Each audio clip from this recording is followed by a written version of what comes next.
Kia ora koutou, Reese from QuickSense here, and today we're looking at angle of elevation and depression. Now, for any kind of question that has something to do with elevation or depression, or any kind of trigonometry, it's going to be really helpful to draw a diagram. So the first thing we're going to do is draw a diagram. A bird is perched on top of a 10-meter tree. Here is my best, most artistic tree, which is 10 meters tall. And the nice thing about this is that we can assume that it's going to be perpendicular to the ground. What does that mean? It's upright. It's 90 degrees. The angle of depression, remember the angle of depression here is if the bird is looking out, all right, we get another little, make that clear, another right angle here. So this, if it was looking directly ahead, would be 0. But this is saying it's 40 degrees. The angle of depression is 40. So the bird is actually looking down towards a cat. This in here is the angle of depression. So how far below the horizon, below 0, are we moving? In this instance, we're moving 40 degrees. So how far from the tree is the cat? So this is what we're looking for here. So this is our D distance from the tree. Well, what do we need to do for this? Well, we can figure out the rest of this angle here, because that angle is going to be 90 take away 40, which is 50.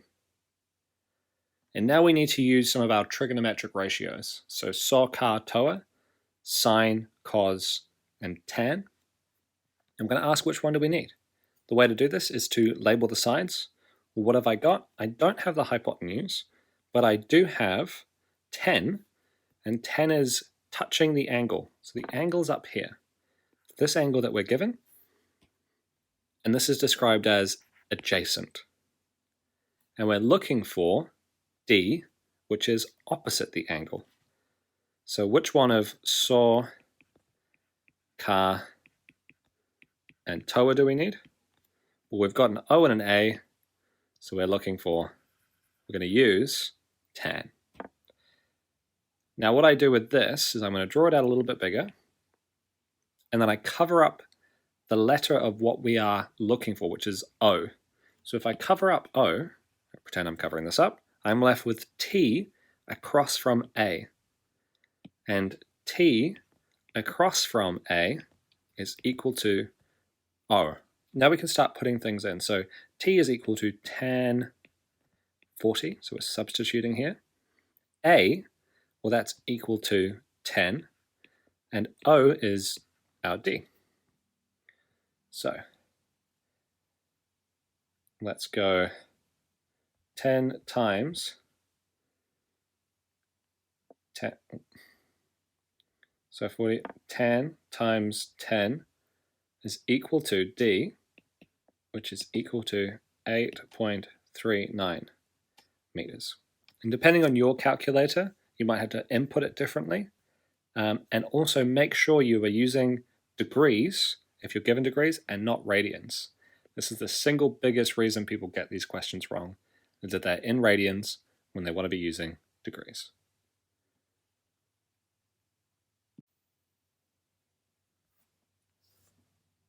Now once more, we're going to have to begin by drawing the diagram for this question.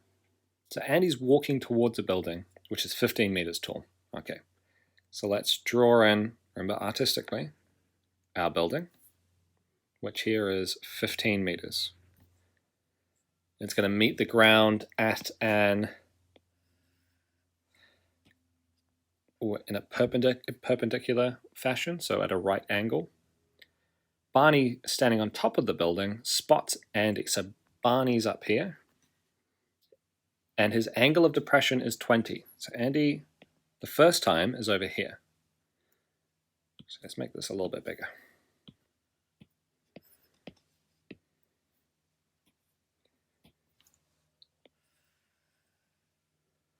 Just so we can be nice and clear. So Barney spots Andy out here. And so what it's telling me here is that his angle of depression, so remember, this is straight ahead and 0, but he's looking at 20. That's his angle of depression. Andy continues walking towards the building and then stops. The angle of depression is now 60 degrees. So, some point here, Barney now looks down. Ooh. Okay. Learning new things about my software. Barney now looks down and sees this. And he is seeing this, excuse my nice big angle, at 60 degrees. So what does this mean? Well, I've got this first angle, my first triangle, and I'm going to move them over here. Looks like this. And my second triangle looks more like this. And remember, this was 20, and this was 60. So I've got to find these two angles here. 90 take away 20 is 70. 90 take away 60 is 30.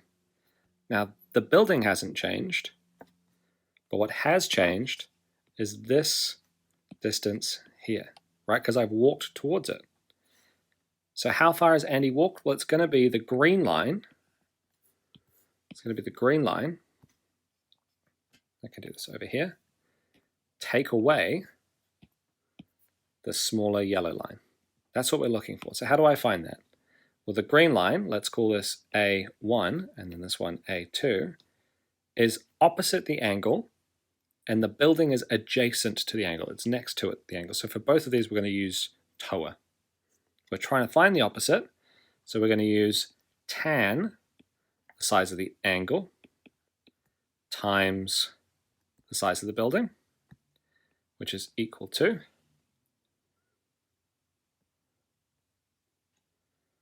so tan 70 times 15 is equal to 41.21. And this is the distance in the first instance. And then our next distance is tan 30 times 15.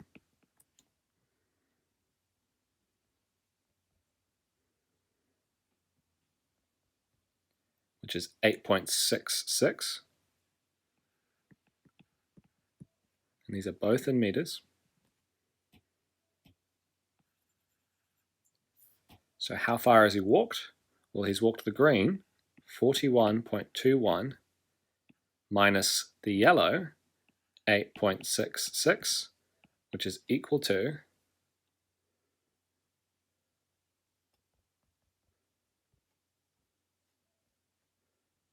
32.55.